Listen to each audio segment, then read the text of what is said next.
The silence before the storm. The sky over New Havana burned in silence. It happened so fast that most people never understood they were dying. One moment, families sat at dinner tables beneath the coral pink sunset of Kepler 442b. Children played in parks where earth trees grew in alien soil. Farmers watched their fields sway in the evening wind. The next moment, everything became light. Not the warm light of a sun. Not the gentle glow of civilization. This was the light of erasure. White, pure, final. The orbital defense platforms never even powered up. They simply ceased to exist, vaporized by weapons that struck from angles the sensors couldn't track. The cities below followed seconds later. Entire continents transformed into glass and ash before the screams could reach the upper atmosphere. New Havana died in 4 minutes. So did Prosperity Station. So did the mining colonies of the Tau Ceti Belt. So did the agricultural worlds of the Outer Ring, where humanity had planted gardens on dead planets and called them home. 12 human worlds, 18 billion lives, gone before Earth Command even knew they were under attack. In the war room beneath Geneva, Admiral Jin-Woo Lee stood motionless before the holographic display. Each red dot represented a world that no longer answered hails. Each silence was a graveyard of everything humanity had built in 2 centuries of expansion into the stars. Admiral. The voice belonged to Commander Sarah Chen, her face pale in the blue light of the displays. We have confirmation.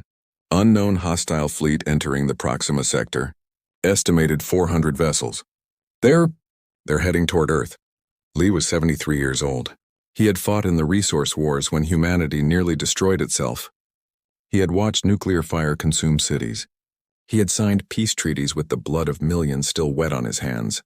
For 50 years he had believed those days were behind them. He was wrong.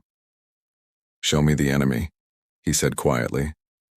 The hologram shifted. The alien ships appeared like dark crescents against the stars, their hulls absorbing light rather than reflecting it.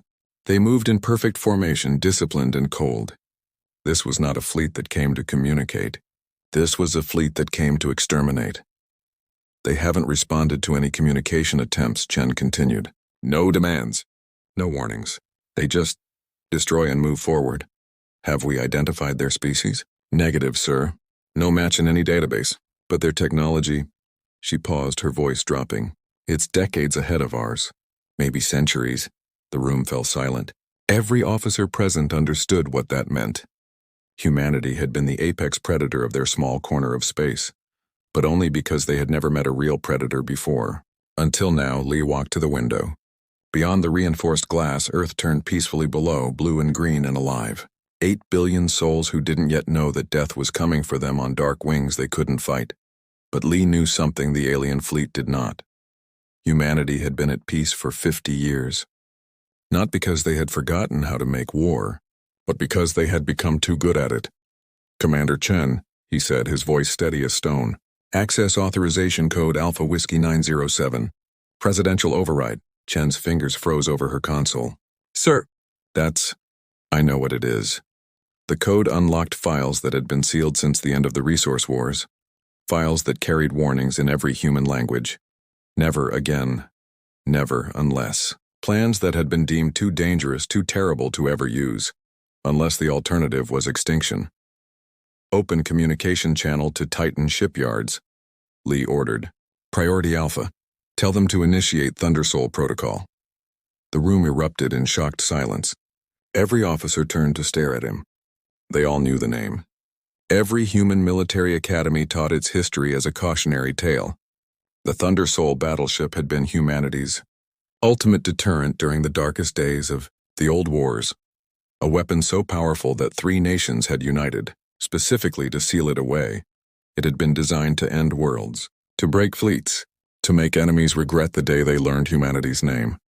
For 50 years, it had slept in the cold dark beneath Titan's ice, waiting for a day they all prayed would never come.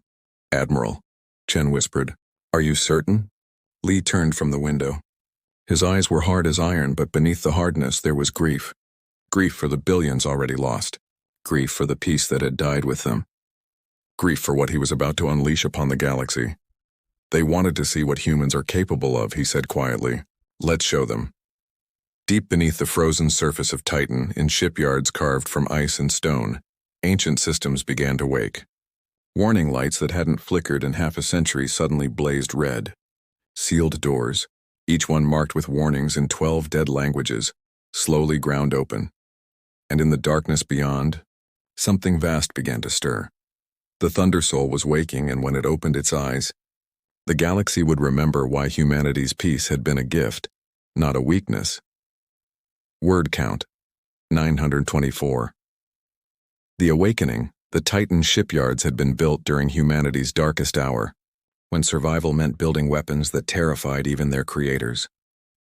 Deep beneath the moon's frozen crust, past security doors thick enough to withstand nuclear fire, past automated defenses that had stood silent for 50 years, the Thunder-Soul rested in its cathedral of ice and steel.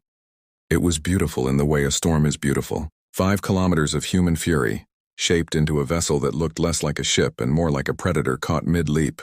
Its hull was black as deep space, forged from materials that didn't exist in nature, alloys that humanity had invented specifically to contain the impossible energies the ship would channel. No one alive had seen it fly. The engineers who built it were all dead now, their secrets passed down through classified files and whispered warnings. The pilots who were supposed to crew it had trained on simulations, then retired, then grown old, always half grateful that the day of activation never came, until today. Captain Marcus Webb stood on the observation deck, watching the ancient giant wake below him. He was 42 years old, the youngest person ever certified for Thunder-Soul Command. He had spent his entire career preparing for a moment he believed would never arrive. His hands were shaking. "Primary reactor coming online," announced Lieutenant Yuki Tanaka from the control station. Her voice was steady, but Webb could see the tension in her shoulders. "Fusion cores 1 through 12 responding. Energy output is..." "God, these readings can't be right." "They're right," said Dr. James Morrison, the chief engineer. He was 70 years old, one of the last living people who had worked on the original construction. "The Thunder-Soul doesn't run on ordinary fusion. It taps directly into quantum vacuum energy. When it's fully powered, it generates more energy than a small star." Webb felt his stomach tighten. "And we're sure we can control it?" Morrison's laugh was bitter. "We built it to be controlled. Whether we can actually do it," and he shrugged. "We're about to find out." Below them, the Thunder-Soul's hull began to glow. Not with heat, with something else. Energy bleeding through dimensional barriers that shouldn't be crossed. The ship's weapon systems were waking, and reality itself seemed to shudder around them. "Weapon systems initializing," Tanaka reported. "Graviton cannon arrays charging. Quantum disruptor banks online. Temporal displacement missiles armed and ready." Each weapon she named had been banned by interstellar treaty, treaties humanity had written and signed promising never to use such horrors again. Weapons that didn't just destroy ships, they erased them from existence, tore apart the fabric of space-time, made matter forget how to hold together. The Thunder-Soul carried enough firepower to crack a planet's crust, and it was designed to use it all at once. "Captain Webb." The voice came through his comm link, distant and heavy with authority. "Admiral Lee speaking from Earth. The enemy fleet has entered the Sol system. They'll reach Mars orbit in 6 hours. After that, Earth, you are cleared for launch." Webb swallowed hard. "Understood, sir." "Crew status?" "Your crew is boarding now. 200 souls.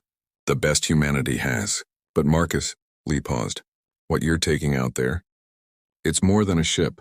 It's a promise we made to ourselves 50 years ago. A promise that we'd never be monsters again. And now, sir, now we break that promise to keep a greater one. To protect our people. To survive." Another pause. "The galaxy is about to learn what we are. Make sure they learn to fear it." The connection ended. Webb turned to his crew. They were watching him, these young officers who had trained for a ghost war.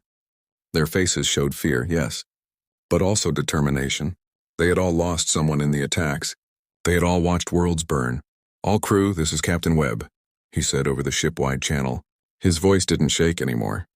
"In 30 minutes we launch. Our mission is simple. Destroy the enemy fleet before it reaches Earth. Show them that attacking humanity was the worst mistake their species ever made." He took a breath. "I won't lie to you. We don't know if we'll survive this. The Thunder-Soul has never fired its weapons in real combat. But I know this. Every human who died on those colonies is watching us now. Every child who never got to say goodbye. Every dream that died in the fire. His voice grew harder, colder. We carry their rage. We are their vengeance. And when we light up that darkness ahead, the enemy will understand the truth they should have learned before they came here. Human peace is not weakness. It's mercy, and they just ran out of mercy. Across the ship, 200 hearts beat faster. 200 souls prepared themselves for war. The Thunder-Soul began to rise from its berth, centuries-old docking clamps releasing with groans that sounded almost like screams. The ship's engines ignited, not with ordinary fire, but with burning blue light that turned the ice around them to steam in an instant. Above, the roof of the shipyard began to open, revealing the stars beyond. And in those stars, death was coming, but humanity was coming to meet it. The Thunder-Soul accelerated toward open space, and as it passed through Titan's upper atmosphere, its weapons began to sing, a deep resonating hum that echoed across every frequency, a sound that would carry through the vacuum of space itself. It was the sound of awakening fury, the sound of humanity remembering what it could become, the sound of thunder,